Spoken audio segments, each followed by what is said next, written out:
અમેરિકામાં ઇલીગલ ઇમિગ્રેશનની સમસ્યા દિવસે ને દિવસે વકરી રહી છે. હાલમાં બોસ્ટનના લોગન એરપોર્ટના દ્રશ્યો સામે આવ્યા છે, જેમાં માઇગ્રન્ટ્સને ત્યાં આશ્રય આપવામાં આવ્યો છે અને આ સંખ્યામાં પણ હજી સતત વધારો થઈ રહ્યો છે. મોટી સંખ્યામાં પરિવારો તેમના સામાન સાથે અહીં આવી રહ્યા છે અને છૂટાછવાયા ધાબળાનો ઉપયોગ કામચલાઉ ગાદલા તરીકે કરી રહ્યા છે. ન્યૂયોર્ક પોસ્ટના રિપોર્ટ પ્રમાણે સૌથી વધુ માઇગ્રન્ટ્સ હાલમાં બોસ્ટન એરપોર્ટ પર જમીન પર ઊંઘીને તેમની રાતો પસાર કરી રહ્યા છે. થોડા મહિનાઓ પહેલા તેમને ત્યાં રાખવામાં આવ્યા હતા, પરંતુ હવે તેમની સંખ્યામાં વધારો સ્પષ્ટ રીતે જોઈ શકાય છે. માસપોર્ટના એક પ્રતિનિધિએ અગાઉ એક ન્યૂઝ ચેનલને જણાવ્યું હતું કે અમે એરપોર્ટ પર માઇગ્રન્ટ્સને આવતા જોઈ રહ્યા છીએ. તેઓ ઘણી બધી રીતે લોગન એરપોર્ટ પર પહોંચી રહ્યા છે. તેમનું આગમન પણ સતત ચાલુ રહ્યું છે.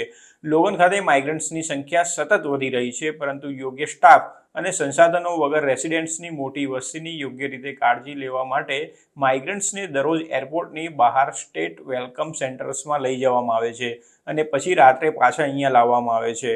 એરપોર્ટ પર માઇગ્રન્ટ્સ માટે રહેવાની પરિસ્થિતિઓ પણ યોગ્ય હોતી નથી, જેમાં કોલ્ડ એર કન્ડિશન્ડ હાર્ડ ફ્લોર્સ, આખી રાત તેમના ચહેરા પર સતત લાઇટ અને એરપોર્ટની જાહેરાતોના કારણે તેઓ યોગ્ય રીતે ઊંઘી શકતા નથી. નવેમ્બરમાં રાજ્યના શેલ્ટર્સ તેમની 7500 ફેમિલી કેપેસિટી સુધી પહોંચ્યા પછી ગયા વર્ષથી માઇગ્રન્ટ્સ લોગાનના બેગેજ એરિયામાં રોકાયા છે, જેના કારણે લોકોને એરપોર્ટ પર રહેવાની સુવિધાઓ માટે વેઇટલિસ્ટ પર બેસવાની ફરજ પડી હતી. રાજ્યની વધતી જતી માઇગ્રન્ટ્સ વસ્તીની સમસ્યાનો ઉકેલ લાવવા માટે મેસેચ્યુસેટ્સના ગવર્નર મૌરા હેલીએ મે મહિનામાં જાહેરાત કરી હતી કે બોસ્ટનની દક્ષિણ પશ્ચિમમાં પૂર્વ જેલને લગભગ 400 હોમલેસ પરિવારો માટે શેલ્ટર હોમમાં રૂપાંતરિત કરવામાં આવશે, જેમાં માઇગ્રન્ટ્સ પરિવારો માટે 150 જગ્યાઓ ખુલ્લી છે. લોગાન ઉપરાંત દેશભરના એરપોર્ટ્સ હાઉસિંગ માઇગ્રન્ટ્સ માટે સામાન્ય સાધનો બની ગયા છે. સાન ડિએગો ઇન્ટરનેશનલ એરપોર્ટનો ઉપયોગ એક સમયે સેંકડો માઇગ્રન્ટ્સ રાખવા માટે કરવામાં આવ્યો હતો, જ્યાં માઇગ્રન્ટ્સ તેના ફ્લોર પર ઊંઘી રહેતા હતા. આવી જ સ્થિતિ શિકાગોના ઓહર એરપોર્ટ અને ટેક્સાસમાં અલ પાસો ખાતેના એરપોર્ટ પર હતી. અમેરિકામાં હાલમાં ઇમિગ્રેશનનો મુદ્દો ઘણો ગાજી રહ્યો છે. આ વર્ષે યોજાનારી પ્રમુખપદની ચૂંટણીમાં પણ મુદ્દો મહત્વનો બની ગયો છે. અત્યાર સુધી માઇગ્રન્ટ્સ માટે કુલ વલણ દાખવી રહેલા પ્રમુખ જો બાઇડનને પણ તેના પ્રત્યે આકરું થવું પડ્યું છે.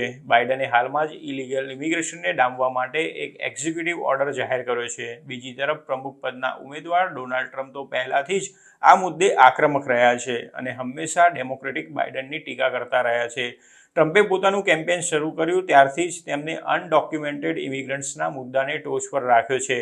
ટ્રમ્પ જો ફરીથી પ્રેસિડેન્ટ બને તો તેમણે પોતાની પહેલી ટર્મમાં ઇલીગલ ઇમિગ્રેશન સામે જે નીતિ લાગુ કરી હતી તેની આક્રમકતા વધારવામાં આવે તેવી પૂરી શક્યતા છે. ટ્રમ્પના ટોપ ઇમિગ્રેશન એડવાઇઝર સ્ટીફન મિલરનું તો ત્યાં સુધી કહેવું છે કે તેમનો પ્લાન એક વર્ષમાં 10 લાખ જેટલા અનડોક્યુમેન્ટેડ ઇમિગ્રન્ટ્સને ડિપોર્ટ કરવાનો છે. આ સિવાય ટ્રમ્પ અનડોક્યુમેન્ટેડ ઇમિગ્રન્ટ્સને શોધીને પકડવા માટે ફેડરલ એજન્ટ્સ અને નેશનલ ગાર્ડને પણ કામે લગાડવા માગે છે અને જરૂર પડે તો ફેડરલ ટ્રૂપ્સને તૈનાત કરવા માટે પણ તેઓ તૈયાર છે.